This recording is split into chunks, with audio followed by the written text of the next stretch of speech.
Assalamualaikum warahmatullahi wabarakatuh.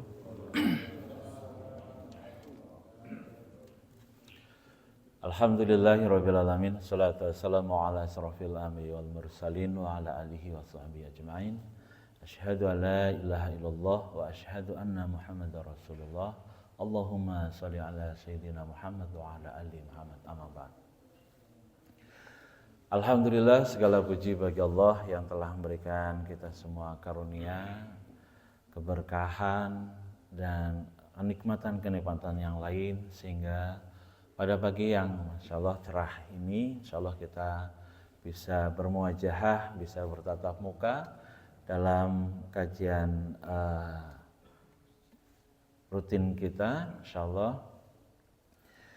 Dan tentu tiada lain, tiada bukan, kemudian kita patut bersyukur atas segala nikmat yang telah Allah berikan. Alhamdulillah. Yang kedua, salawat dan salam semoga selalu tercurah dan terlimpah kepada Nabi Allah Muhammad sallallahu alaihi wasallam, kepada keluarga beliau, kepada para sahabat, kepada para penerus-penerusnya, dan semoga kita termasuk orang-orang yang layak mendapatkan syafaat beliau di yaumil akhir. Amin. Amin ya Allah. Amin. Bapak-bapak sekalian serta jemaah yang dirahmati Allah Subhanahu wa taala, alhamdulillah di pagi hari ini walaupun suasananya agak dingin ya Bapak-bapak sekalian. Karena hujan hampir semalaman dari malam, jadi alhamdulillah. Insyaallah dalam kajian pagi hari ini kita akan melanjutkan terkait dengan temanya adalah hukum jual beli. Tetapi saya masih membatasi di awal-awal, yaitu terkait nanti kita akan membahas secara detail. Pertama adalah terkait dengan definisinya, kemudian rukun dan syarat terkait dengan jual beli dan berbagai konsekuensi yang kemudian melekat di dalam syarat-syarat tersebut. Nah, kemudian mungkin itu yang akan kita bahas, dan nanti semoga kita ada waktu untuk diskusi bersama. Kita nanti ada forum tanya jawab di akhir insyaallah. Baik Bapak-bapak sekalian yang dirahmati Allah Subhanahu wa taala, kenapa kemudian kita nanti akan membahas syarat-syarat rukun? Karena ini hal yang sangat esensi, sangat mendasar. Karena di mana syarat dan rukun ini menjadi tolak ukur apakah suatu perbuatan jual beli tersebut sah atau tidak. Ya. Kenapa kita harus memahami sah atau tidak? Karena konsekuensinya panjang. Sebagaimana mungkin kita ibadah juga di sana ada rukun dan syaratnya. Seperti halnya sholat, itu ada rukunnya, ada syaratnya. Syaratnya apa? Misalnya salah satunya adalah berwudu. Ya, kalau sholat tidak punya wudu atau misalkan dalam perjalanan tayamum, itu maka menjadi tidak sah. Ya. Kemudian rukun juga tidak boleh ada yang terlewat. Misalkan ada orang sholat, Masya Allah bacanya bagus, keren gitu ya. Bahkan beliau membaca surat Al-Baqarah dari ayat 1 sampai terakhir. Tetapi dia lupa tidak membaca Al-Fatihah misalkan. Nah ini rukunnya tidak terpenuhi karena Al-Fatihah termasuk rukun di dalam sholat. Maka ini menjadi tidak sah. Jadi maka sangat penting kenapa kita kemudian harus memahami juga rukun dan syarat suatu perbuatan. Baik Bapak-bapak sekalian yang dirahmati Allah Subhanahu wa taala, secara umum al-bai' atau jual beli, ya. Kalau definisi biasanya di dalam Islam itu nanti ada dua, ada makna bahasa, ada makna istilah. Makna bahasa al-bai' atau jual beli adalah tukar menukar barang. Jadi secara umum jual beli itu sebenarnya adalah tukar menukar barang. Ya. Maka di sana hukum barter dan juga hukum menukar barang dengan uang atau nanti uang dengan uang itu nanti masuk kategori sebagai jual beli. Jadi jual beli itu tidak melulu hanya terkait uang dengan barang. Selama ini mungkin kita memandangnya jual beli ya uang dengan barang, tetapi nanti secara definisi ini lebih luas, yaitu setiap pertukaran barang dengan barang atau barang dengan uang atau uang dengan uang, ini terkategori sebagai jual beli. Barang dengan barang, misalkan kita mengenal barter, ya, menukar barang. Saya punya motor ditukar dengan misalkan mungkin lemari atau apa atau kursi atau segala macam. Nah, itu tukar menukar barang. Zaman dahulu ini sangat umum, apalagi sebelum familiar dengan uang, ya. Kemudian yang kedua, uang dengan barang. Ya, selama ini kita mungkin menukar uang kemudian mendapatkan barang di warung, di minimarket dan lain-lain, itu kita bawa uang, dapatnya barang. Atau malah sekarang lebih mudah lagi, mungkin hanya gesek atau hanya pakai QRIS dan lain-lain, dapatnya barang. Atau yang terakhir, yaitu uang dengan uang. Contohnya apa? Contohnya adalah Bapak-bapak sekalian ketika misalkan mau pergi umroh atau pergi haji, itu menukarkan uang rupiah dengan uang mata uang Arab Saudi misalkan, yaitu apa? Real misalkan. Nah, itu kan uang dengan uang. Dan itu juga masuk kategori nanti definisi dari jual beli.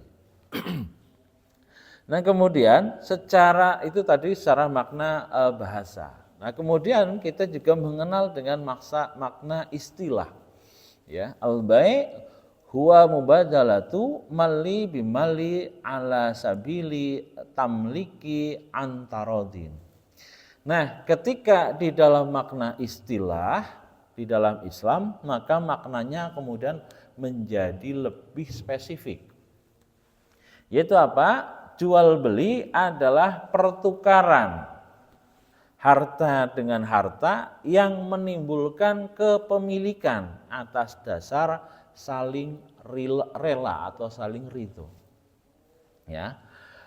Pertukaran harta dengan harta yang menimbulkan kepemilikan, ya, kemudian atas dasar saling ridho. Maka dari definisi ini nanti akan banyak yang akan terkait, misalkan menimbulkan kepemilikan, ya. Jadi ketika bapak sekalian melakukan transaksi jual beli, maka secara kepemilikan nanti akan berpindah. Yang punya barang akan berpindah kepada yang beli, kemudian yang beli akan mendapatkan uang, dan itu harus mutlak secara kepemilikan. Maka nanti hal-hal yang bisa membatasi kepemilikan itu nanti bisa menjadi jalan rusaknya sebuah akad. Ya, contoh, ada orang misalkan membeli barang, kemudian menjaminkan barang tersebut untuk jaminan kreditnya misalkan. Suka ada seperti itu ya Bapak sekalian. Kita beli motor misalkan, motor tersebut ternyata menjadi jaminan atas transaksi tersebut. Misalkan transaksinya dicicil, sedangkan jaminannya motor tersebut. Maka itu tidak boleh, itu menjadi tidak sah karena motor itu harusnya tidak boleh dijadikan jaminan, karena jaminan itu kan nanti tidak memiliki secara penuh, maka itu jadi tidak sah. Ya, harusnya kalau jaminan itu harus barang yang lain, nggak boleh barang yang kemudian sedang ditransaksikan, begitu. Nah, maka ketika ada yang menghalangi kepemilikan, maka itu menjadi sesuatu yang bisa membatalkan atau merusak dari akad tersebut. Maka kalau ada orang transaksi jual beli dan sekalipun itu kredit, ya bayarnya di belakang, itu secara kepemilikan sudah mutlak, sudah menjadi milik pembeli. Ya, maka segala sesuatu konsekuensinya itu sudah menjadi tanggung jawab pembeli. Jadi sekalipun kredit sekalipun, maka itu sudah, karena sudah menjadi hak, itu boleh dijual lagi, boleh apapun itu boleh dilakukan karena sudah mutlak menjadi barang punyanya. Nah, ini yang mungkin kadang-kadang di dalam masyarakat kita ini belum familiar hal-hal seperti ini, bahwa kepemilikan itu sudah 100% ketika sudah terjadi transaksi jual beli, ya. Sekalipun pembayarannya mungkin di akhir atau dengan sistem kredit. Nah, Ini nanti kita akan bahas lebih mendalam, tetapi ini sebagai pokok pikiran dari sebuah definisi yaitu al-bai' atau jual beli, yaitu saya ulang kembali, pertukaran harta dengan harta yang menimbulkan kepemilikan atas dasar saling ridho atau saling rela. Dan nanti terakhir juga ini menjadi syarat, yaitu rela atau ridho, ini juga penting, nanti akan dibahas. Baik, maka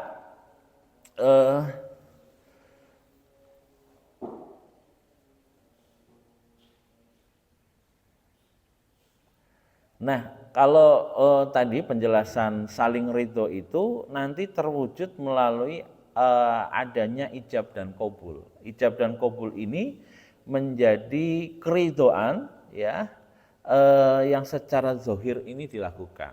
Jadi misalkan saya jual sepeda ini ya dengan harga 1 juta.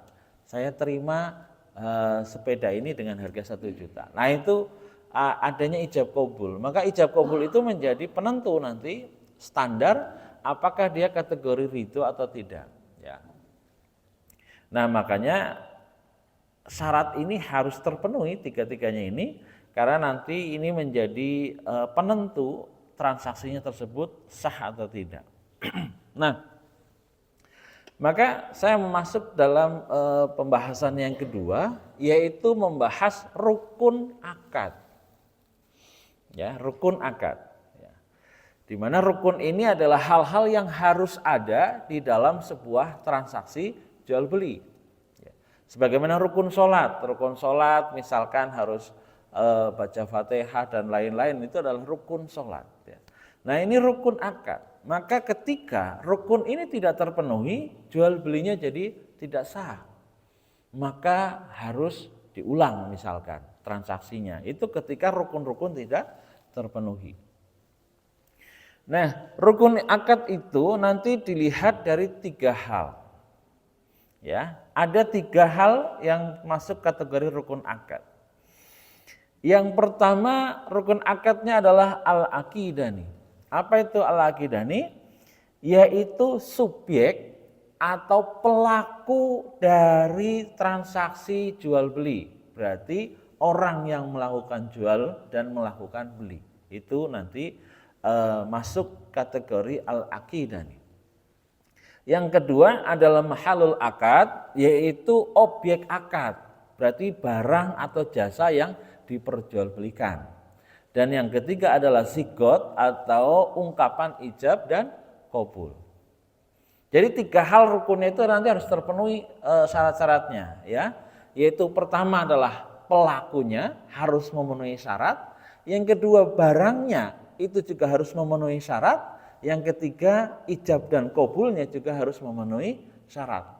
Kalau nanti ada hal-hal yang tidak memenuhi syarat, maka menjadi batal atau rusak ya transaksinya.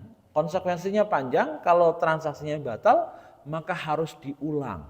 Tidak boleh kemudian ditaubati misalkan. Ya itu nggak bisa, tetapi tetap harus diulang. Sebagaimana mungkin kalau bapak-bapak menyaksikan ijab qabul pengantin begitu ya, ketika ada rukun yang kelihatannya tidak masuk ijab qabulnya ya, itu maka sepakat mengatakan oh tidak sah gitu misalkan ya. Contoh misalkan lupa menyebut bapak kandung dari si perempuan misalkan, itu bisa tidak sah itu ya. Misalkan sedang ijab qabul, saya terima nikahnya fulan gitu ya dengan mas kawin ini bla bla bla bla. Ini fulanah ini anaknya siapa kan begitu. Ini harus jelas ya. Anaknya siapa ini gitu. Tidak hanya sebut namanya saja. Nah, baik, al-aqidani, pihak yang melakukan transaksi itu ada syarat-syaratnya. Pihak yang melakukan transaksi, yang pertama syaratnya adalah akil atau berakal, atau tidak gila, atau tidak sedang mabuk berat.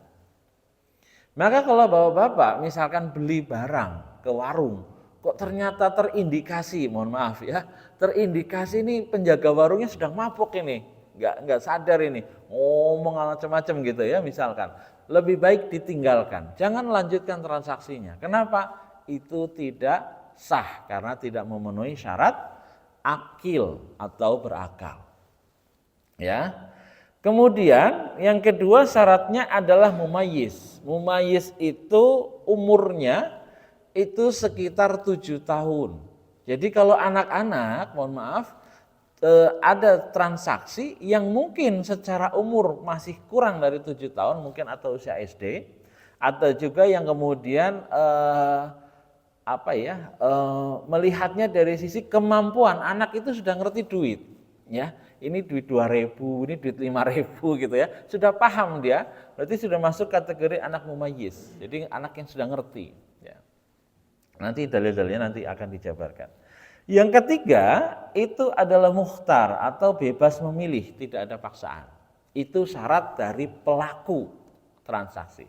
Ya, yang pertama itu orangnya harus berakal, yang kedua mumayyiz, yang ketiga mukhtar. Ya, berakal, mumayyiz, umurnya sudah cukup, dan kemudian mukhtar. Maka kalau transaksi dengan anak mungkin TK yang mungkin belum paham itu menjadi tidak sah, jangan dilakukan. Yang kedua, ini terkait subjek, orang yang melakukan transaksi. Yang kedua adalah mahalul akad atau barang atau harga yang ditransaksikan. Nah ini mungkin nanti biasanya akan panjang. Ya. Yang pertama syaratnya barang tersebut harus suci, bukan barang najis. Ya, nanti ada penjelasannya. Kemudian yang kedua dapat dimanfaatkan atau intifa' bih. Yang ketiga adalah milik yang berakad atau milkiyatul akid. Yang keempat dapat diserah terimakan atau taslim, mungkin nanti akan diperjelas lagi ya, lebih dalam. Tidak harus secara harfiah diserahkan dengan tangan ya. Kalau misalkan jual belinya tanah kan nggak mungkin, Pak ini tanahnya 5 hektar ya, diangkat kemudian diserahkan kan nggak ya. Mungkin sertifikatnya yang nanti yang diakad ya diberikan. Barangnya harus diketahui atau maklum, dan yang keenam barangnya makbud atau sudah dipegang penjual. Ya. Kemudian ini syarat mahalul akad dari objek yang ditransaksikan. Kemudian yang tiga nanti sigot atau ijab qabul. Itu syaratnya yang pertama adalah muwafiq ya, berkesesuaian antara ijab dan qabul. Jadi yang menawarkan dengan yang membeli itu harus sesuai ya. Jadi misalkan yang jual bilang 100.000, yang beli bilang enggak 90.000. Nah ini sedangkan masih beda, harus sudah sah sama-sama misalkan 90 begitu. Satu majelis akad ya, ini nanti ada pembahasan khusus antara ijab dan qabul, tidak boleh terpisah majelis akadnya. Kemudian tidak ada fasil atau tidak boleh ada pemisah antara ijab dan qabul. Dan yang keempat saling mendengar atau sama. Baik. Yang pertama dalil-dalil terkait dengan syarat-syarat yang tadi. Saya ingin perjelas sedikit. Tadi di syarat yang awal itu yang masuk dalam pembahasan al-aqidani atau subjek daripada orang yang bertransaksi. Ya. Yang pertama adalah akil atau berakal. Dalilnya dari mana? Yaitu hadis Nabi Muhammad SAW dari hadis riwayat Abu Dawud. Ya. Anna Rasulullah SAW qala rufi'al qalamu an salasatin an sabiyya hatta ya'lugha wa an an-na'imi hatta yastaqidha wa an al-maktuhi hatta yabra'an. Ya. Bahwa Rasulullah SAW bersabda, telah diangkat pena atau beban hukum atau tidak ditulis ya amalan seseorang dari 3 golongan. Yang pertama dari anak-anak hingga dia balik. Maka anak-anak hingga dia balik itu tidak dicatat pahala maupun dosanya. Jadi kalau ada anak-anak belum balik dan dia melakukan dosa ya belum dicatat ya. Kemudian dari orang yang tidur hingga dia bangun, maka dia tidak tercatat ketika melakukan suatu perbuatan, baik itu dosa ataupun melakukan amalan baik. Ya, Maka dari itu suka ada guyon ya. Kalau ngaji hati-hati, kalau Jumatan hati-hati, jangan tidur. Nanti sama malaikat nggak dicatat gitu. Kita hadir di kita hadir di sholat Jumat, nanti jangan-jangan nggak dicatat. Kenapa? Selama sholat Jumat dari mulai khotibnya naik mimbar sampai assalamualaikum itu ketiduran gitu ya. Nah ini nggak dicatat nanti pahalanya. Ya. Dan yang ketiga dari rusak akalnya hingga dia sembuh. Jadi misalkan ada orang stres gitu ya, udah dewasa stres, kemudian sembuh lagi ya. Kalau sembuh lagi berarti dia berakal lagi. Ya. Nah ini hadis terkait dengan berakal ya. Jadi ketika ada seseorang itu gila atau mabuk berat ya, atau segala sesuatu yang merusak akal, maka dia tidak sah untuk melakukan transaksi. Maka berhati-hati, dan Islam itu sangat luar biasa menjaga akal ini ya. Maka dari itu kenapa? Karena ini menjadi syarat seseorang itu mukallaf atau terbebani hukum atau menjalankan hukum ya. Maka orang gila itu ya nggak akan dicatat gitu ya, karena memang ya dia nggak berakal gitu. Perbuatan apapun dia tidak akan pernah dicatat seperti itu. Oleh sebab itu ini menjadi salah satu termasuk transaksi jual beli. Ini juga masuk kategori syarat, yaitu harus berakal. Ya. Yang kedua, syarat al-aqidani yang kedua itu mumayyiz ya, yaitu terkait dengan hadisnya itu ya, perintah sholat bagi anak-anak yang berusia 7 tahun ya. Di dalam hadis Abu Daud juga Rasulullah menyampaikan, perintahkan anak-anakmu melaksanakan sholat sedang mereka berusia 7 tahun. Jadi perintah untuk melaksanakan sholat itu mulai 7 tahun. Ya, 10 tahun itu kalau sudah 10 tahun tidak sholat baru dipukul, begitu perintahnya. Ya, tetapi 7 tahun itu sudah mulai diperintahkan untuk sholat. Nah, yang ketiga syarat mukhtar atau bebas memilih, ya, yaitu di dalam surat An-Nisa ayat 29, ya. Ya ayyuhallazina amanu la ta'kulu amwalakum bainakum bil batili illa an takuna tijaratan antaradin minkum ya. Ya ayyuhallazina amanu, wahai orang-orang yang beriman, la ta'kulu amwalakum bainakum bil batil. Janganlah kamu saling memakan harta sesamamu dengan jalan yang batil ya. Kecuali dengan jalan perniagaan yang berlaku dengan suka sama suka di antara kalian. Suka sama suka itu masuk kategori mukhtar atau bebas memilih. Maksudnya bebas memilih apakah melanjutkan transaksi atau membatalkan transaksi. Jadi kalau ada, mohon maaf kayak zaman dulu misalkan kita zaman penjajahan begitu ya, harus menjual barang ke VOC gitu, nggak bisa milih, pokoknya harus menjual dengan harga murah. Nah itu nggak sah jual belinya, ya. Atau jual beli dipaksa, pokoknya kalau kamu nggak jual barang ini ke saya, urusannya panjang. Ini saya bawa golok misalkan. Nah itu nggak sah. Kenapa? Karena tidak mukhtar, tidak bebas memilih. Maka ini menjadi syarat, yaitu tidak ada paksaan di dalam syarat al-aqidani atau subjek dari orang yang melakukan transaksi. Baik, yang kedua adalah syarat objek. Nah ini yang banyak tadi ya, yang panjang tadi. Syarat objek yang pertama, barangnya suci ya, bukan barang najis ya. Dasarnya dari mana? Dasarnya adalah dalam surat Al-Maidah ayat 90, Allah Subhanahu wa taala menyampaikan, hai orang-orang yang beriman, sesungguhnya khamr, berjudi ya, kemudian berkorban untuk berhala, mengundi nasib dengan panah adalah perbuatan keji atau najis, termasuk perbuatan syaitan. Maka jauhlah perbuatan-perbuatan najis itu agar kamu mendapat keberuntungan ya.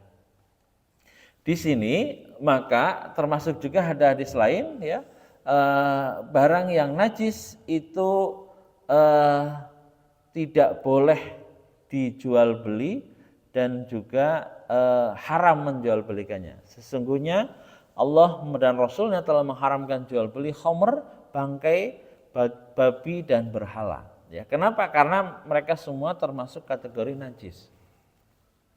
Jadi homer atau alkohol itu najis Bapak sekalian. Hati-hati jual belinya. Kecuali mungkin untuk urusan medis itu masih bisa. Tetapi yang kadang-kadang tidak, kadang-kadang mohon maaf, agak lewat itu adalah ketika di minyak wangi. Ya.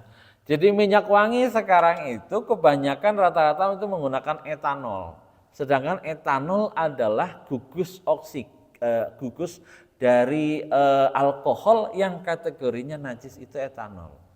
Jadi makanya Bapak-bapak kalau mau beli parfum itu dipastikan ingredients atau kandungannya itu yang pabrikan ya, yang pabrikan itu jangan sampai di situ yang tertulis etanol. Kecuali tertulis yang lain, karena pelarut itu banyak dari alkohol itu gugusnya banyak.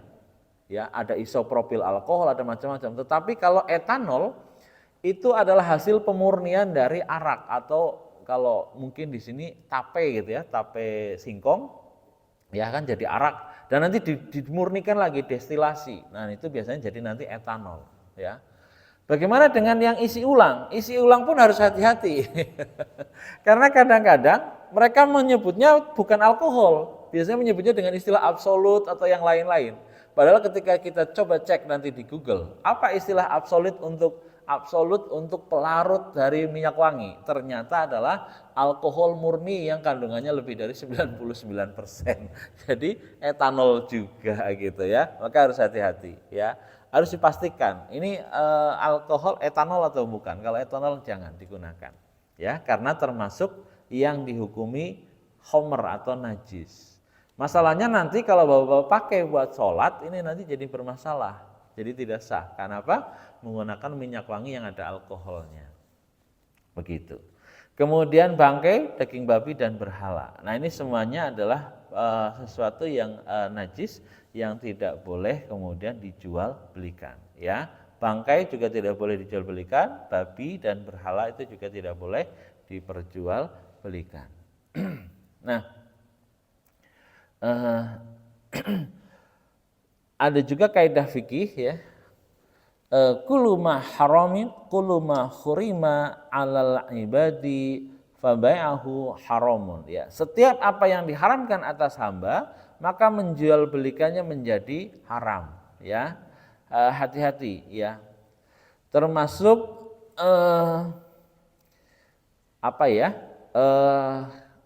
mohon maaf, kucing. Kucing itu ternyata ada hadis khusus ya.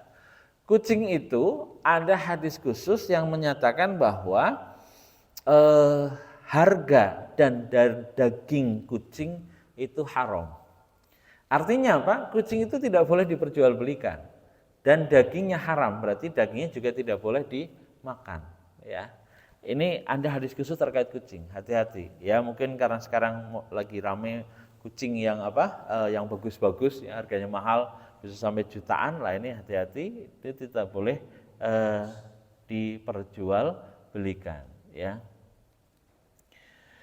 Baik, itu terkait barang yang pertama yaitu harus suci, tidak barang najis.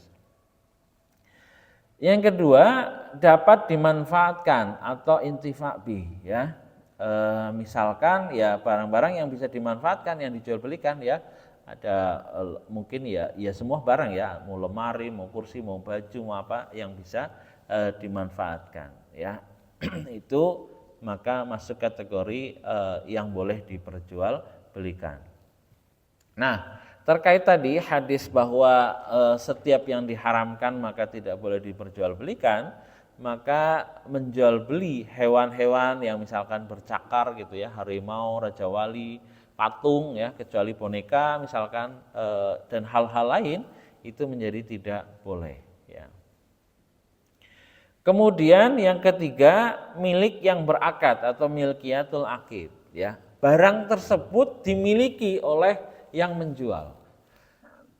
Penjelasannya bagaimana? Terkadang sekarang itu banyak berkembang sistem dropshipper ya. Kita itu menjadi piong, menjadi dropshipper untuk orang lain, jadi maklar. Kadang-kadang dropshipper itu hanya megang foto, jadi jualan barang ya, jualan barang misalkan jual baju, jual beras, jual macam-macam, modalnya cuma foto. Ini loh ada fotonya, nanti kamu beli mau nggak gitu. Nah, hati-hati karena apa? Barang tersebut belum menjadi milik orang yang menjual. Ya, maka ini harus hati-hati karena salah satu syaratnya itu menjadi milik yang berakad. Ya, walaupun nanti dibedakan, nanti ada barang yang memang khusus, ya, yaitu barang-barang yang bisa ditakar, ditimbang dan dihitung, itu masuk kategori yang harus mutlak dimiliki oleh si penjual. Maksudnya bagaimana? Bisa ditakar, bisa dihitung atau bisa ditimbang. Misalkan beras itu biasanya ditimbang atau ditakar, ditimbang berapa kilo atau ditakar berapa liter misalkan. Ini maka masuk kategori barang yang harus dimiliki. Kasusnya bagaimana? Misalkan kita jualan beras, ternyata ada yang beli beras dari area Bogor kota misalkan. Sedangkan kita biasanya beli barang beras ini kulahkannya ke Cianjur karena beras yang bagus misalkan dari Cianjur, begitu. Ternyata barang tersebut misalkan masih di Cianjur barangnya, berasnya masih di pengepul misalkan. Cuma dikasih foto atau video, ini barangnya seperti ini. Terus kemudian foto videonya dikirim ke orang Bogor, ini loh Pak barangnya seperti ini, gitu misalkan. Ya sudah kalau begitu saya tolong minta beli 1 truk misalkan berasnya gitu ya. Maka karena di sini harus ada syarat yaitu dimiliki, barang tersebut tidak boleh misalkan dari Cianjur langsung dikirim ke orang Bogor, itu enggak sah. Maksudnya bagaimana? Barang tersebut harus dikirim ke kita dulu, baru kemudian dari kita dikirim ke orang Bogor. Kenapa? Barang tersebut sudah menjadi milik kita, artinya dimiliki secara penuh di sini, kemudian baru diberikan kepada yang beli. Terkadang orang-orang itu potong kompas ya, dari produsen langsung dikirim ke pembeli. Nah ini nggak boleh, nggak sah. Untuk barang-barang yang kategori bisa ditimbang, bisa diukur dan bisa ditakar. Itu yang tidak boleh nanti secara jual beli itu kemudian transaksinya itu bypass dari produsen langsung ke konsumen, sedangkan kita sebagai penjual itu tidak memiliki secara utuh barang tersebut. Ya. Kemudian yang keempat, syaratnya itu barang dapat diserah terimakan atau taslim. Maksudnya bagaimana? Maksudnya misalkan begini, kita jualan ayam, tiba-tiba ayamnya itu lepas gitu. Ini kan berarti nggak bisa diserah terimakan ya. Ketika lepas itu ya sudah susah, apalagi harus ngejar-ngejar. Kalau ayam mungkin masih bisa dikejar gitu ya. Tapi kalau misalkan burung ya, kita sudah bawa ternyata kandangnya bolong dan akhirnya hilang, nggak ada. Wah itu terbang, wah susah sekali ya. Atau kambing yang hilang, atau ikan yang ada di sungai ya. Ini juga tidak boleh ya. Jadi kenapa? Karena tidak dapat diserah terimakan. Kemudian yang kelima, barangnya diketahui atau maklum ya. Misalnya kasusnya adalah menjadi haram jual beli ikan di dalam kolam. Ya. Jadi zaman dulu itu suka ada, walau mungkin sekarang sudah ditinggalkan gitu ya. Zaman dulu di daerah saya itu pernah, jadi ada orang jual ikan, itu ikan kan dipelihara di kolam ya. Misalkan kita nebar bibit 1000 ekor ikan gurame misalkan, ya udah gede-gede, misalkan mungkin sekilo isi 2 gitu ya. Kemudian ditebarlah pakan, nanti akan kelihatan berapa yang kira-kira makan gitu ya. Nah itu nanti ditakar, oh ini harganya sekian juta gitu ya. Biasanya begitu, nanti kemudian barulah dibongkar dan diambil ikannya. Nah ini transaksi ini tidak sah, kenapa? Karena ikannya itu tidak kelihatan ya. Beda kasus misalkan kalau kecuali ikan di dalam akuarium, walaupun sama-sama di air masih bisa. Kenapa? Kelihatan ikannya, itu loh arwananya gitu misalkan ya. Nah itu masih boleh, tetapi kalau ikan di dalam kolam yang kemudian kolamnya keruh, maka ini tidak boleh. Atau yang kedua jual ijon, zaman dulu mungkin berlaku ya jual ijon. Jadi menjual hasil pertanian masih kondisi kecil-kecil. Jadi misalkan jual buah alpukat, tapi buahnya masih segede jempol gitu ya, baru segede jempol gitu banyak gitu. Nanti langsung diperkirakan ya, ini harganya segini gitu. Atau padi yang mungkin baru nongol gitu ya, atau hal-hal lain ya, pisang yang mungkin baru keluar bunganya gitu, itu ada dulu transaksi seperti itu. Dan ini menjadi haram karena ini sesuatu barang yang tidak diketahui. Kenapa? Ya ada potensi misalkan buah bisa jadi rontok kalau hujannya terlalu banyak dan lain-lain begitu ya. Maka ini termasuk kategori barang yang tidak diketahui. Termasuk memang ada hadis larangan, jadi Nabi Muhammad SAW itu menyampaikan bahwa kita itu tidak boleh jual beli barang ketika untuk buah ya, itu yang belum masak ya. Jadi sesuatu yang jadi boleh ketika menjual itu ketika buahnya itu sudah mengkel, sudah mau matang gitu. Itu baru boleh dijual ya. Sebelum itu tidak boleh. Nah, keenam yaitu barangnya makbud ya, sudah dipegang penjual ya, khusus untuk barang misliat. Misliat itu tadi ya, yang bisa ditakar, dihitung dan ditimbang ya. Maka jual beli misalkan dropship, beli nasi dan langsung minta disedekahkan dan lain-lain itu menjadi barang-barang yang misliat yang tidak boleh. Jadi disarankan kalau menjadi penjual dropship untuk barang-barang misliat ya, misliat itu tadi 3 syarat, bisa ditimbang, bisa dihitung atau bisa ditakar. Itu sebaiknya barang-barang tersebut harus dipegang dulu oleh penjual baru diserahkan ke pembeli. Jangan dikirim langsung dari pabriknya ke pembeli misalkan, itu tidak boleh ya. Itu untuk syarat keenam yaitu objeknya itu barangnya makbud ya, sudah dipegang oleh penjual. Nah, ini mungkin nanti akan bisa banyak diskusi ya terkait dengan barang-barang yang bisa dijual atau yang tidak bisa dijual ya.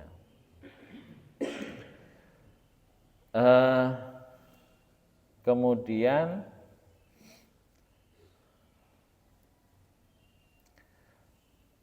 ya, saya lanjutkan syarat matbut ya. Nanti tadi ada barang misliat, ada barang kimiat ya. Nanti saya jelaskan sedikit perbedaannya karena nanti hukumnya berbeda.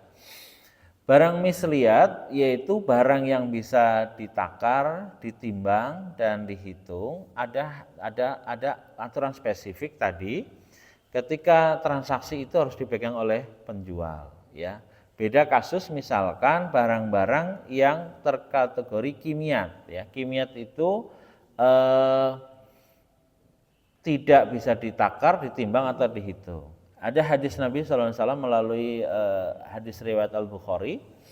Ibnu Umar menceritakan bahwa ia sedang berada di atas anak lembu milik Umar Sa'ab. Lalu berkatalah Nabi SAW kepadanya, juallah itu kepadaku. Lalu Umar menjawab, itu milikmu ya Rasulullah. Maka Nabi pun membelinya. Lalu bersabda, itu jadi milikmu wahai Abdullah bin Umar. Berbuatlah dengan unta itu sesukamu. Nah, maka dari itu barang-barang yang kategori ini nanti masuknya barang kimiat ya. Yaitu apa? Misalkan kendaraan ya, misalkan tanah ya, misalkan barang-barang yang memang secara umum itu tidak dihitung, ditimbang dan ditakar. Ya. Itu nanti syaratnya berbeda ya. Misalnya transaksinya adalah kita biasa jual beli barang second misalnya. Misalnya kita biasa jual beli barang second yaitu mobil. Karena mobil kan termasuk barang kimiat ya, yang tidak ditimbang, dihitung dan ditakar ya untuk transaksinya. Misalkan begini, kita transaksi jual beli barang second ya, kita misalkan beli dari orang Bogor misalnya ya, beli dari orang Bogor misalkan mobil second. Kemudian setelah beli itu kemudian kita tawarkan ke orang lain, misalkan orang Sukabumi misalkan.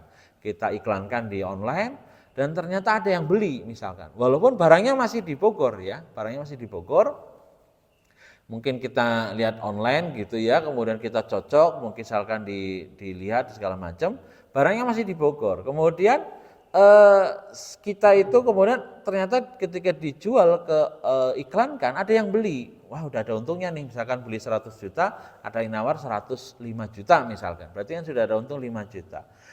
Nah, barang-barang kimiat itu boleh langsung dikirim dari orang Bogor langsung ke Sukabumi tanpa melewati kita dulu. Jadi barangnya itu tidak harus dimiliki kita secara mutlak, artinya harus dipegang oleh kita dulu baru dikirim ke Sukabumi, itu tidak harus seperti itu. Untuk barang-barang kimia ya, termasuk juga mungkin tanah, properti ya, rumah, bangunan dan lain-lain, itu mungkin kita bisa ya tanpa harus dipegang dulu barangnya, karena barang-barang tersebut mungkin secara teknis juga susah. Misalkan rumah itu kan nggak harus rumahnya dipindahkan dulu ke dekat kita, kan nggak mungkin. Ya rumah ya tetap aja di sana begitu ya. Nah itu nanti hukumnya khusus terkait dengan makbut tadi ya, dimiliki itu adalah dibedakan dua antara barang kimiat dan barang misliat ya. Barang kimiat itu barang-barang yang tidak ditimbang, ditakar dan dihitung ya. Nah itu nanti hukumnya seperti itu, tetapi nanti ada syarat ya yang melekat, yaitu tanggung jawab atau apa? Tanggung jawab atau segala bentuk kerusakan dan lain-lain itu menjadi tanggung jawab si pembeli ya. Itu yang kemudian harus disepakati bersama. Jangan salah nanti kesepakatan. Baik. Nah, yang terakhir yaitu mungkin adalah terkait dengan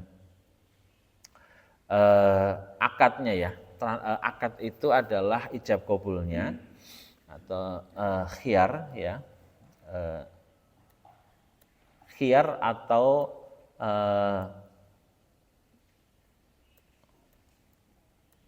sigot ijab qabulnya ya. Jadi yang terakhir kan tadi itu ada syarat sebagai apa subjeknya, kemudian yang kedua barangnya, dan yang ketiga adalah akad atau ijab qabulnya. Nah, maka syarat-syarat dari sigot ya, yang pertama adalah muafik ya. Yang kedua adalah majelis akad, yang ketiga tidak ada fasil, yang keempat saling mendengar. Ya, muafik ya artinya ketika akadnya itu harus jelas ya, harus jelas, harus deal ya. Misalkan yang jual ya namanya kalau di pasar nanti ada suka tawar menawar dan lain-lain, itu harus sama-sama sampai menyebut angka yang sama ya. Artinya sudah deal dengan angka yang sudah disepakati ya. Contoh kasus misalkan begini. Misal yang kedua ya, yaitu majelis akad ya.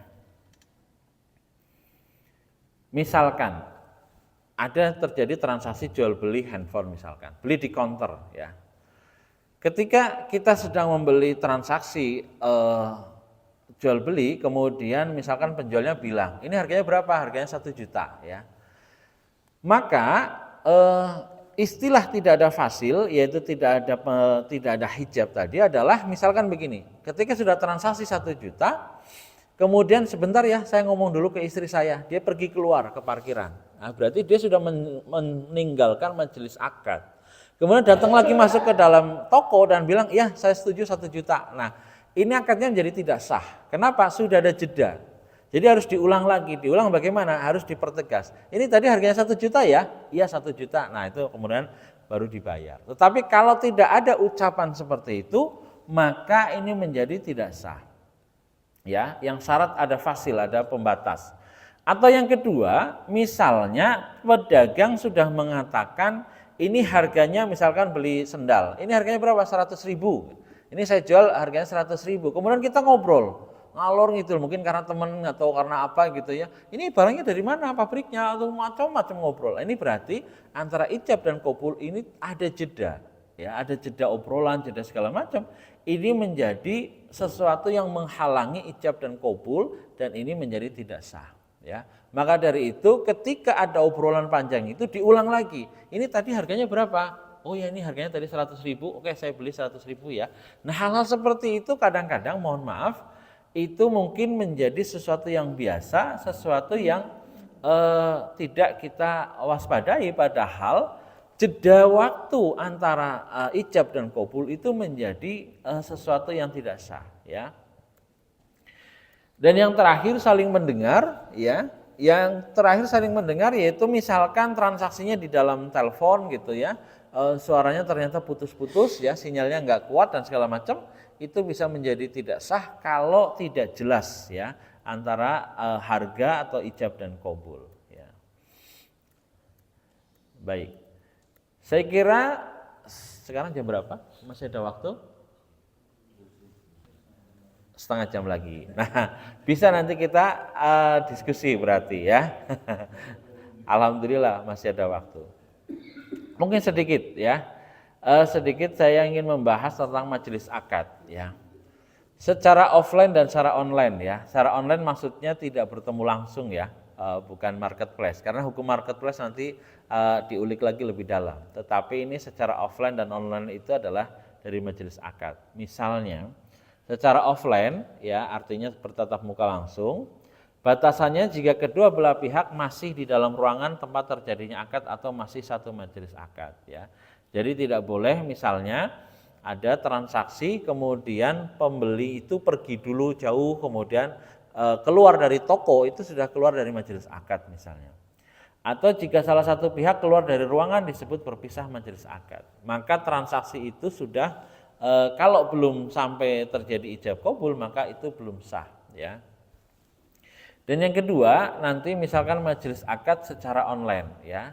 Batasannya jika kedua belah pihak masih dalam misalkan WA itu masih nyambung terus komunikasi atau ketika telepon itu masih teleponnya belum diputus, itu masih dianggap sebagai majelis akad ya. Maka jika salah satu pihak memutuskan WA atau sudah tidak bisa ditelepon lagi, maka itu sudah dianggap berpisah dari majelis akad. Yang artinya nanti hukum-hukum majelis itu menjadi sudah tidak berlaku ya. Misalnya kita jual beli by phone gitu ya. Tapi kemudian sebentar ya, ini ada tamu, dimatikan dulu, belum selesai nih ijab qabulnya, maka itu nanti harus diulang lagi karena majelisnya sudah dianggap bubar ya. Maka dari itu ini penting terkait majelis akad tidak boleh kita menyepelekan karena ini sangat berpengaruh dengan akad transaksi yang dilaksanakan. Baik, nanti kalau untuk macam-macam jual beli itu nanti masih sangat banyak ya. Saya mungkin belum akan membahas ini dulu.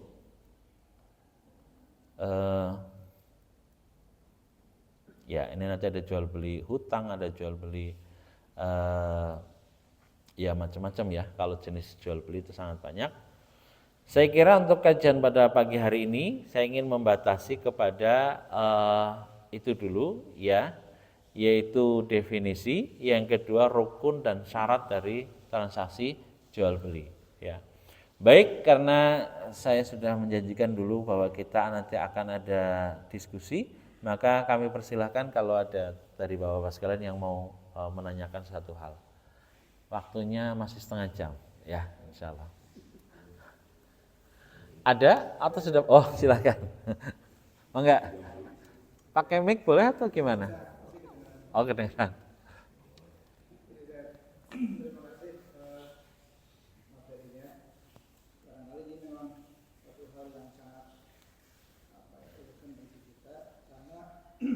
Kalau kita mulai dari hukum asalnya ya, ini kan terkait dengan pengenalan.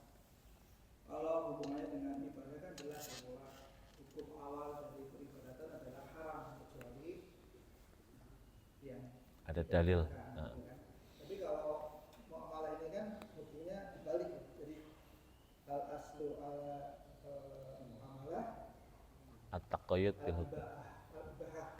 Jadi hukum awal dari muamalah itu kan diperbolehkan harta yang dulu tahrim sampai datang dalil yang mengharamkannya.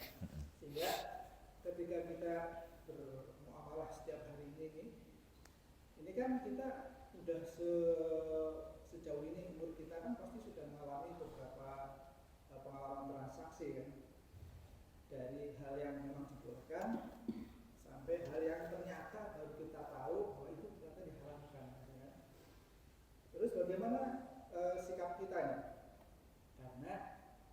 tidak membohongi bahwa kita juga pernah melakukan misalnya nih beli minyak wangi yang ada etanolnya, kemudian kita pernah beli online, bahkan juga mungkin ada yang jadi dropshipper gitu ya. Terus kita juga ada yang beli rumah, mobil, motor dengan cara barang yang kita beli jadi jaminannya. Nah, kita harus seperti apa nih untuk menghadapi hal ini? Karena apakah kita bisa memakai dalil Al-Baqarah di akhir Rabbana la tu'akhidna in nasina aw akhtana, dengan hukum kami ketika kami lupa atau kita salah karena kita nggak tahu. Sikap kita seperti apa menyikapi hal ini? Kita ya. Baik, terima kasih. Ada lagi yang mau bertanya atau satu dulu langsung dijawab? Oh lah, sekalian boleh, enggak kalau. Kaitan ini apa memang tadi harus ada sigot pada saat akad jual beli. Nah, keseharian kita itu beli di warung walaupun mungkin itu ada rekomendasi untuk barang-barang tertentu. Misalkan di Alfamart kita tanpa berusaha pun sudah tahu ini kita ambil, kita bayar tanpa ada jual beli, tanpa ada perkataan gitu. Itu gimana? Iya. Itu memang karena ya sehari-hari seperti itu. Apakah memang sigot itu harus ada, saya jual dan saya beli? Tapi kan kita kadang-kadang nggak apa ngambil, taruh, bayar. Terima kasih. Iya. Iya, boleh silakan.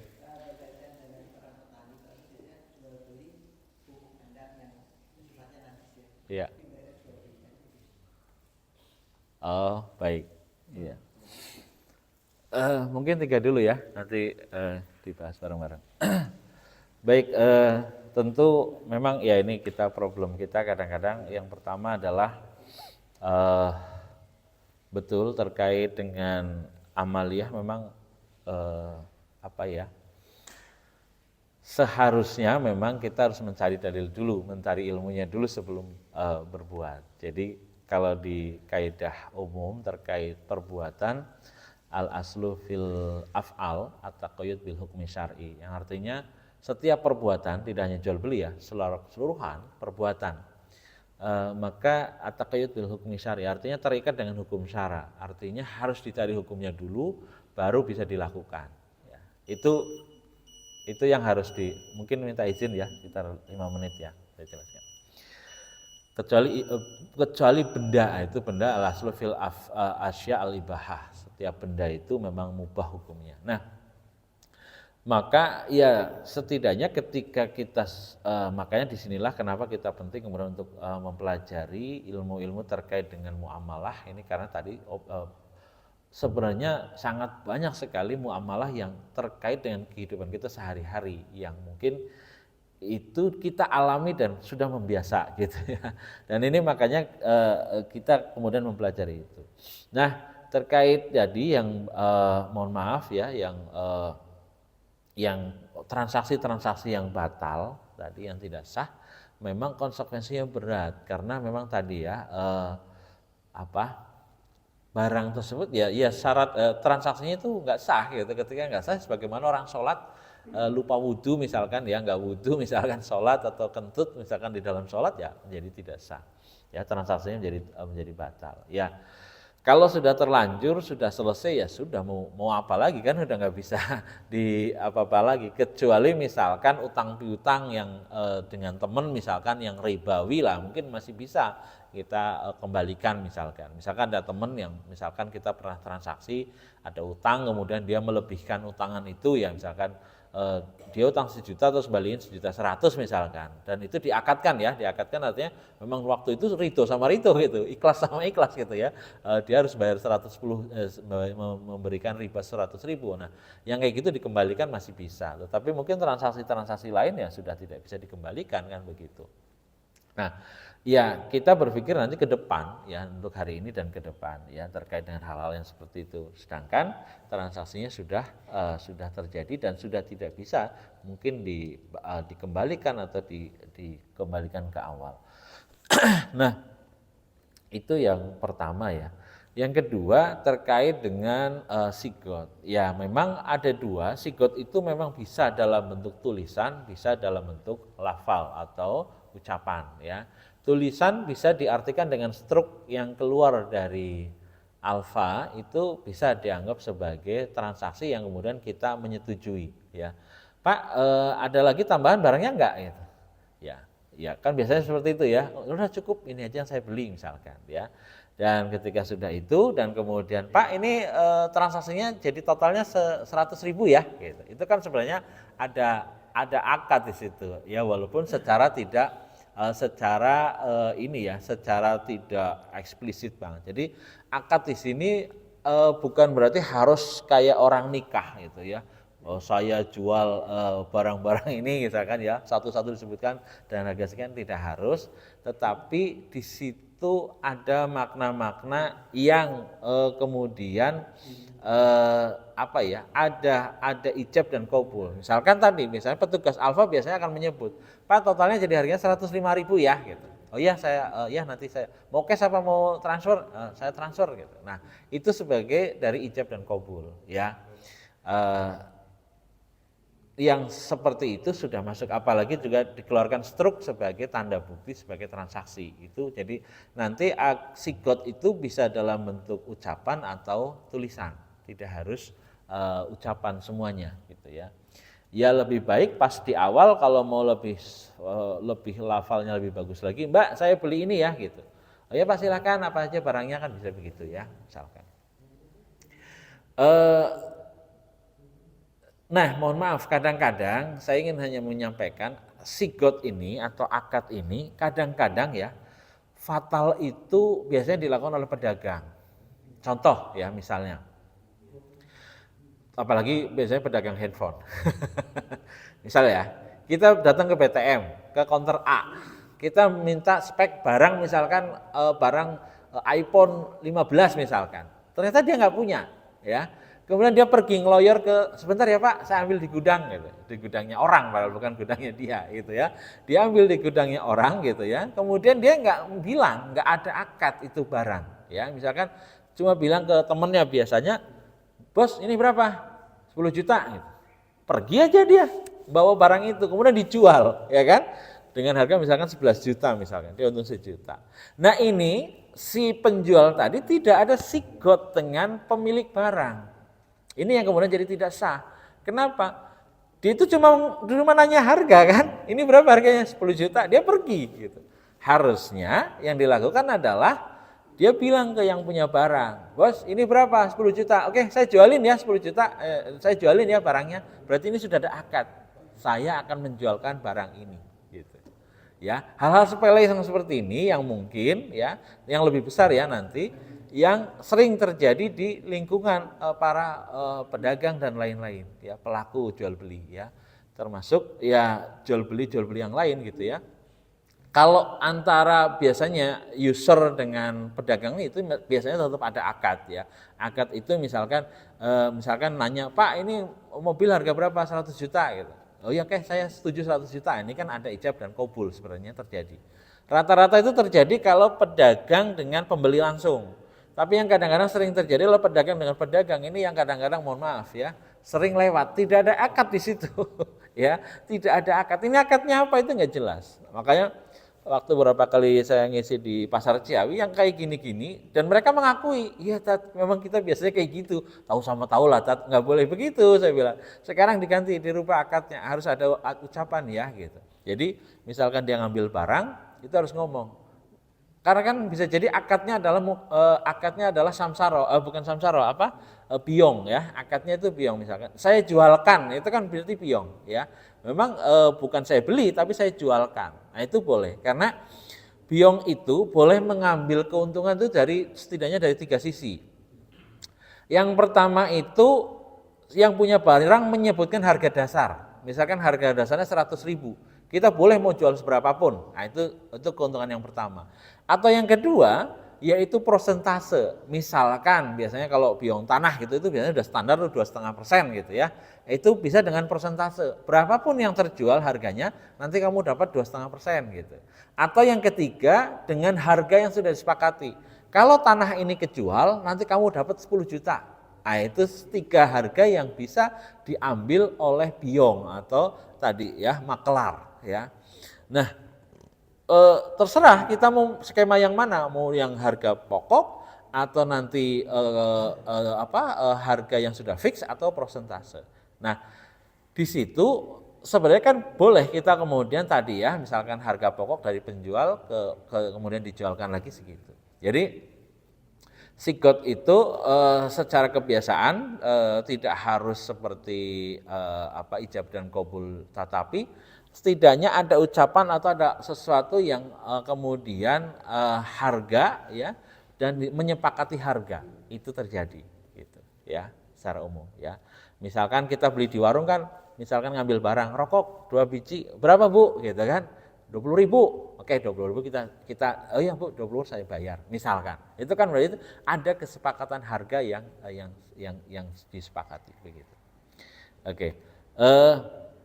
Yang ketiga terkait dengan barang najis, ya Bapak sekalian, memang nanti silakan bisa dicek, tetapi memang dalil-dalil yang ada secara umum itu memperjualbelikan barang najis itu tidak boleh. Ya, tidak boleh. Termasuk memang adalah kompos itu ya, kompos atau kotoran hewan ternak itu. Walaupun nanti kadang-kadang ada yang mohon maaf dalam tanda kutip bukan mengakali ya, tetapi ya bentuknya jangan transaksi jual beli gitu ya, misalkan meminta atau yang lain gitu. Tetapi memang walaupun memang ada yang debatable dari sisi begini, kalau barang najis ini sudah diolah jadi kompos, ada yang statusnya menjadi boleh gitu. Jadi ada yang kemudian ada 2 pendapat memang di sini terkait dengan kotoran hewan yang sudah dirubah wujudnya dengan yang masih utuh. Kalau yang masih utuh memang semuanya mengatakan tidak boleh sebenarnya karena termasuk barang najis. Ada yang kemudian mengolah barang najis tadi misalkan jadi kompos yang sudah jadi. Kompos dengan kotoran kan beda ya Pak ya, karena sudah dicampur dengan tumbuhan dan segala macam jadi kompos. Kemudian itu bisa dijual. Atau yang kadang-kadang orang kotoran kemudian dijadikan biogas misalkan, yang dijual biogasnya itu masih boleh. Nah ini memang debatable di sini, ada 2 pendapat ulama yang mengharamkan. Tetapi kalau secara umum semuanya sepakat kalau yang masih wujudnya kotoran itu memang tidak boleh, karena itu termasuk barang yang najis gitu ya. Ya.